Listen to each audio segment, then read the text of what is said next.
The trending world is full of modern technologies and gadgets, but their security is a primary concern because cybercrime is a global problem dominating every other technology and science.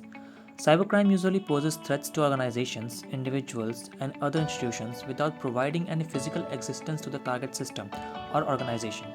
That is where comes the concept of security and security systems for such cyber criminals.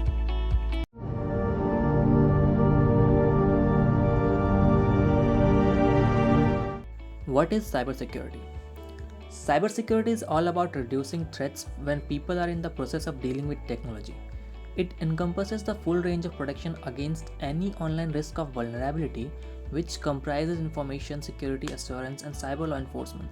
In other words, cybersecurity is the protection of cyberspace, which includes hardware, software, networks, and their servers, peripheral devices, data, and information, and all other components associated with technology an internet connected system from both internal as well as external threats and cybercriminals. It also comprises sub branches that are specific to different security measures, and these are network security, system security, application security, information security, web security, and mobile security. Why there is such a demand for cybersecurity? Almost everyone from this generation lives in a world of technology where the internet is connected to nearly every device around us. For cybercriminals and hackers, this is the golden age to tweak with technical stuff easily. Still, the general users are not aware of the fact that lack of security and improper use of technology can drag users and employees to doom. That is why specialized security analysts and penetration testers are hired to secure the entire system.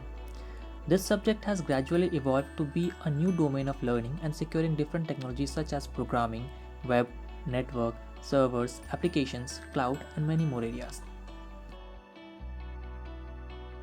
Why are security analysts in demand?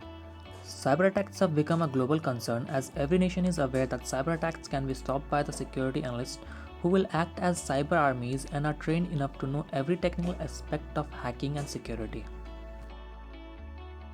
Types of cyber attacks. For securing any organization, system, application, network, or device, the first thing you need to know is the different ways through which cyber attacks are possible. The list of potential cyber attacks are phishing, man in the middle, password attack, DOS and DDoS, malware and virus based attacks, drive by download, malvertising, stealing digital privacy, etc. 25 years ago, cybersecurity was not a popular word in the vocabulary of IT, but it is now. The security of computers and other technologies has gradually become a business and gave rise to the industry of antivirus and gradually subcategorized into anti-malware, anti-rootkits and anti-ransomware and many other programs that can protect the systems from malicious programs. It was the early 90s when many companies evolved in securing the systems and networks where their products scan all the binaries of any given system against the database of signatures provided by the antivirus developers. Gradually, these antiviruses were designed smarter for scanning computer hashes and files and searching a list of strings and codes that is usually exist in malware. Thanks for watching. Do like and share if you like it and don't forget to subscribe. See you next time.